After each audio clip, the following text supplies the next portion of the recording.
Bosta turisti iżuru il-vulkan li hemm Sqallija. V-U-L-K-A-N. Bravo ħafna. F'dawn l-aħħar ftit snin, l-Għaqda tal-Malti Università u r-rappreżentanza tal-Kummissjoni Ewropea f'Malta qed jorganizzaw Zanzan Kelma, il-verżjoni Maltija tal-Spelling Bee. F'din ir-rokna nwaslulkom tarif dwar kompetizzjoni li l-għan tagħha huwa li tirbaħ il-qlub ta' min iħobb il-kelma Maltija. Zanzan Kelma hija l-Spelling Bee nazzjonali għal dawk it-tfal bejn 28 snin u dawk bejn 11 u 13 sena. Din l-attività ssir mill-Għaqda tal-Malti flimkien mal-rappreżentanza tal-Kummissjoni Ewropea f'Malta bħala l-attività anċillari għal-Jum Ewropej tal-Lingwi f'Malta li jiċċelebra l-Malti għat-tfal u l-adolescenti. Din l-attività tinqasam f'jumejn, fl-ewwel jum ikollna l-fażi preliminari fejn it-tfal jikkompetu kontra xulxin biex jaslu sal-finali u mbagħad la darba jinqataw ishom nofs il-parteċipanti nimxu għall-finali li ssir fil-ġurnata ta' wara fejn il-parteċipanti ta' kull kategorija jispellu kelma wara kelma sakemm jaspiċċaw fl-aħħar tlieta u dawn it-tlieta jikkompetu għall-ewwel post.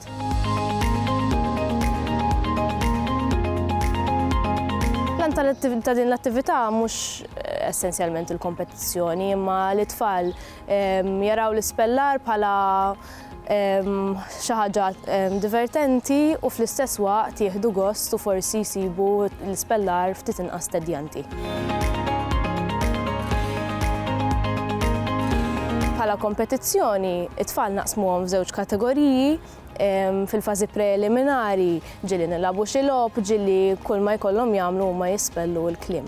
Mbagħad fil-finali ovvjament tieħu format aktar ngħidu formali fejn it-tfal jispellu kelma wara kelma, eżempju ntuhom 5 kelmiet kull wieħed u jkollhom jispellu dawk il-5 kelmiet.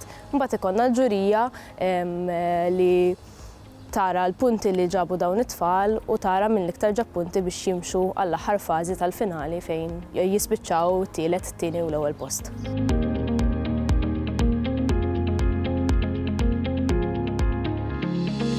Zanzan Kelma tinqasam żewġ kategoriji, it-tfal bejn 8 u 10 snin jinqasmu f'kategorija li hom u mbagħad dawk bejn 11 u 13 sena huma f'kategorija li hom.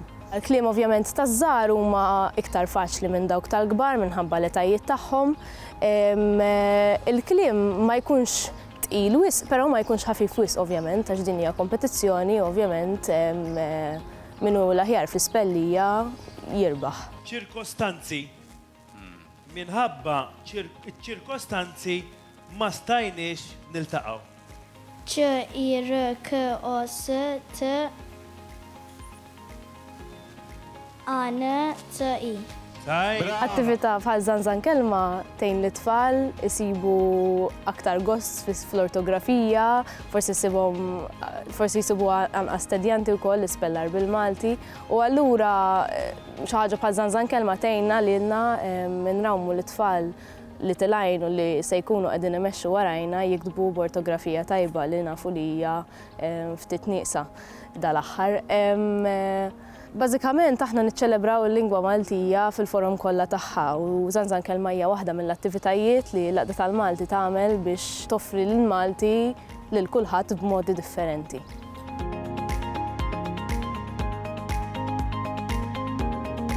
It-tfal jistgħu japplikaw la darba toħroġ l-applikazzjoni kull sena li noħorġuha fuq l-event page tagħna fuq Facebook. Issa tiftaħ is-sejħa għas-sena d-dieħla u la darba japplikaw u kollhom posthom garantit fis-semifinali.